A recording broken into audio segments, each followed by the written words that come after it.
Saya Ridho Apriansa. Saya Ajeng Pratiwi. Dan saya Muhammad Ridho Alfarezi. Di sini kami akan menjelaskan tentang kerajaan-kerajaan Hindu-Buddha di Indonesia. 1. Kerajaan Kutai. A. Letak geografis. Kerajaan Kutai Martadipura atau Martapura terletak di Sungai Mahakam, tepatnya di Muara Kaman, Kutai, Kalimantan Timur. B. Sumber sejarah. Sumber sejarah mengenai keberadaan kerajaan Kutai adalah beberapa penemuan peninggalan berupa tulisan atau prasasti. Tulisan tersebut terdapat pada 7 tiang batu yang disebut dengan yupa. C. Kehidupan politik. 1. Raja Kudungga. Raja Kudungga adalah raja pertama kerajaan Kutai. Menurut analisis Profesor Dr. Purbacakra, Kudungga adalah nama asli Indonesia.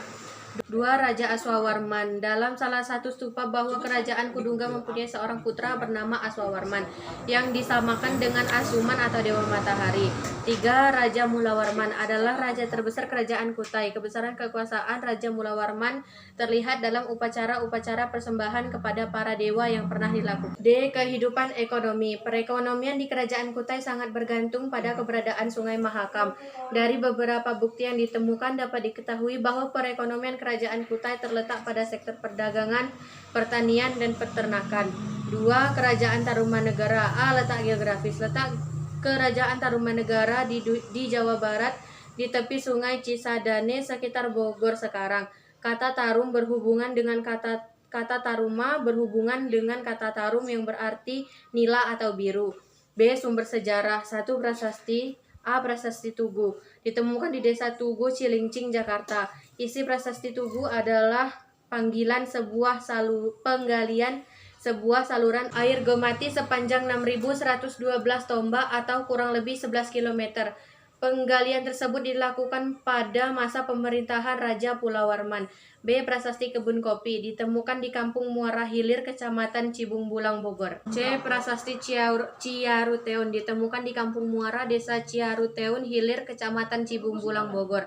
D. Prasasti Lebak Cidanghiang. Ditemukan di Banten. Pada prasasti ini ditemukan tulisan yang berbunyi, "Inilah tanda keperwiraan, keagungan, dan keberanian yang sesungguh-sungguhnya dari Raja Dunia yang mulia Purnawarman yang menepati panji sekalian raja." E. Prasasti Muara Ciaten. Terletak di Muara Kai Ciaten, Kampung Muara, Desa Cirukun Hilir, Cibung Bulang, Bogor.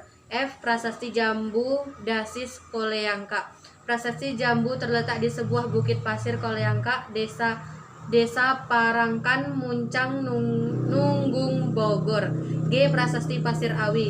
Inskripsi Prasasti Pasir Awi terdapat di sebuah bukit yang bernama Pasir Awi di kawasan perbukitan Desa Sukamakmur, Jonggol, Bogor. Inskripsinya tidak dapat dibaca karena inskripsi tersebut lebih berupa gambar daripada tulisan. Arca. Arca Rajasi diperkirakan ditemukan di wilayah Jakarta. B. Arca Wisnu Cibuaya. Arca ini dianggap sebagai pelengkap prasasti Mulawarman. C. Arca Wisnu Cibuaya II. Arca ini memiliki kesamaan dengan arca-arca yang di Kerajaan Pala, Bangladesh. 3. Berita asing. Berita Cina yang berasal dari zaman dinasti yang menyebutkan bahwa seorang pendeta yang bernama Fahien telah terdampar di pantai utara Pulau Jawa tahun 414 ketika ia hendak kembali dari India ke negerinya Cina.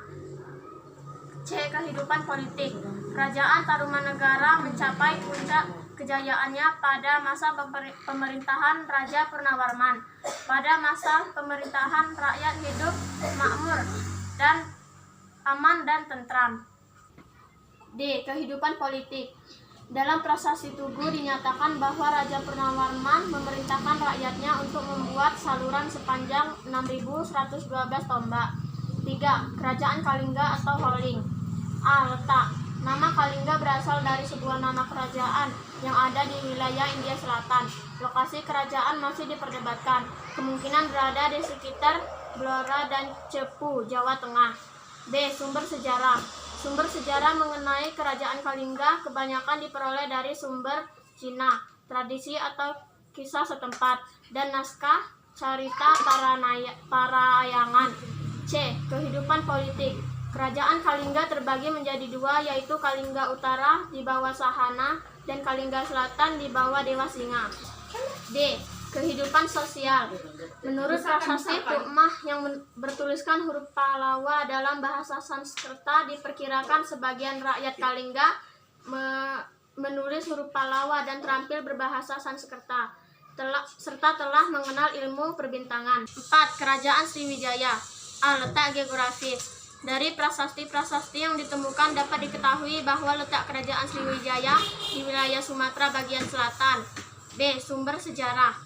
A. 1. Prasasti Telaga Batu. 2. Kedukan Bukit. 3. Prasasti Karangberahi. 4. Prasasti Ligor. Luar negeri. Kerajaan Sriwijaya merupakan kerajaan maritim dengan letak yang sangat strategis, sehingga banyak pedagang asing yang datang untuk melakukan perdagangan. C. Kehidupan politik. Raja-raja yang pernah berkuasa di kerajaan Sriwijaya adalah Damputahiang, Balaputra Dewa, dan Sanggrawijaya Tunggawarman. Berikut adalah daerah-daerah yang berhasil dikuasai. 1. Tulang Bawang di daerah Lampung. 2. Daerah Kedah di Semenanjung Melayu. 3. Pulau Bangka. 4. Jambi di tepi Sungai Batanghari. 5. Tanah Gentinggra. 6. Kerajaan Kalingga dan Mataram kuno. Pada abad ke-8 dan ke-9, kerajaan Sriwijaya mencapai puncak kejayaan pada masa pemerintahan Raja Balaputra Dewa. D. Keadaan masyarakat. Faktor-faktor pendukung kerajaan Sriwijaya adalah 1. Letak Sriwijaya sangat strategis. 2. Runtuhnya kerajaan Punan. 3. Majunya aktivitas pelayaran. 4. Memiliki armada laut yang kuat. 5. Melayani distribusi. 1. Bidang politik. Menurut Georges Jutes, seorang sarjana Prancis, faktor penting yang menyebabkan Sriwijaya menjadi kerajaan Sriwijaya yang besar ialah karena runtuhnya kerajaan Punan. 2. Bidang ekonomi. Di wilayah perairan Asia Tenggara, kerajaan Sriwijaya menguasai perdagangan nasional dan internasional. 3. Bidang agama. Kerajaan Sriwijaya menjadi pusat agama Buddha Mahayana di Asia Tenggara. Menurut berita Cina, Chao Hua, pada akhir abad ke-12 Masehi, kerajaan Sriwijaya mengalami masa kemunduran. Berikut hal-hal yang menyebabkan kemunduran kerajaan Sriwijaya. 1. Kerajaan Sriwijaya berulang-ulang diserang oleh kerajaan Kolamandala. 2. Banyak yang melepaskan diri. 3. Terdesak oleh perkembangan kerajaan Thailand. 4. Terdesak dengan pengaruh kerajaan Singasari. 5. Mundurnya perekonomian dan perdagangan. 5. Kerajaan Mataram kuno. Kerajaan Mataram kuno terletak di pendalaman Jawa Tengah dengan daerah intinya disebut Bumi Mataram. B. Dinasti Sanjaya. 1. Sumber sejarah. A. Prasasti Cagal. B. Prasasti Balitung. C. Kitab Carita Parayangan.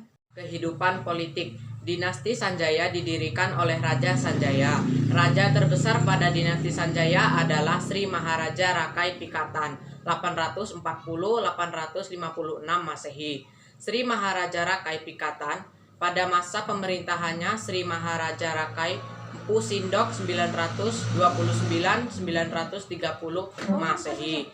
C. Dinasti Salendra. 1. Sumber sejarah.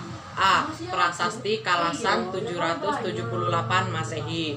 B. Prasasti Kelura 782 Masehi di daerah Prambanan. C. Prasasti Ratu Boko 856 Masehi. D. Prasasti Nandala 860 Masehi. 2. Kehidupan politik. Dinasti Salendra merupakan dinasti kerajaan Mataram kuno yang bercorak Buddha. D. Pemerintahan. E. Kehidupan ekonomi. 6. Kerajaan Kediri. Raja Kerajaan Kediri pada tahun 1117 Masehi. Kehidupan di bidang yang menonjol adalah dengan berkembangnya seni sastra dan pertunjukan wayang panji. Berikut beberapa kitab di Kerajaan Kediri. A. Kitab Bratayuda. B. Kitab Kesayana. C. Kitab Samarinda. D. Kitab Lubdaka. Peninggalan Kerajaan Kediri selain karya sastra yang dapat dijadikan sumber sejarah adalah berita Tiongkok dan prasasti. A. Sumber asing. B. Prasasti. Singasari. A. Raja-raja Kerajaan Singasari. 1. Ken Arok. Menurut kitab Pararaton, Ken Arok adalah anak seorang petani dari desa Pangkur sebelah timur Gunung Kawi Malang. Ibu Ken Arok bernama Ken Endok. Tumpel yang bernama Tunggul Amuteng. Raja pertama setelah kerajaan Singasari berdiri adalah Ken Arok yang bergelar Sri Rangga Rajasa Sang Amur Bumi. 2. Anuspati. Anuspati naik tahta pada tahun 1227 Masehi. Anuspati memerintah selama 21 tahun.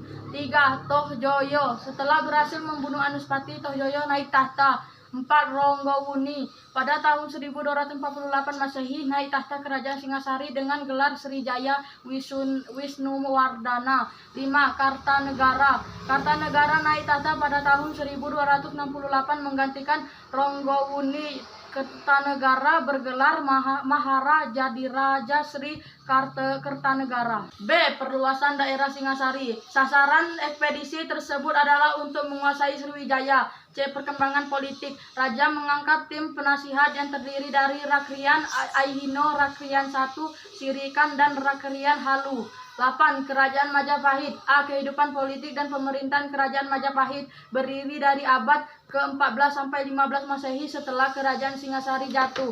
Hayam Wuruk disebut juga Raja Sananegara. Dalam menjalankan pemerintahan, raja dibantu oleh berbagai badan atau pekerja, yaitu 1. Rakrian Makrarani Kartini. 2. Dewan Pelaksana. 3. Dramadi Saring Kasaiwan. 4. Dharma Riaksa Ringkasongatan. Sastra dan budaya. Bidang sastra pada masa pemerintahan Hayam Wuruk mengalami kemajuan. Karya sastra yang terkenal adalah kitab Negara Kerta Agama yang ditulis pada tahun 1365 Masehi oleh Empu Parpa Panca. 9. Kerajaan Buleleng dan Kerajaan Dinasti Wamenah di Bali. Nama Buleleng dalam sejarah Bali mulai terkenal setelah periode kekuasaan Majapahit.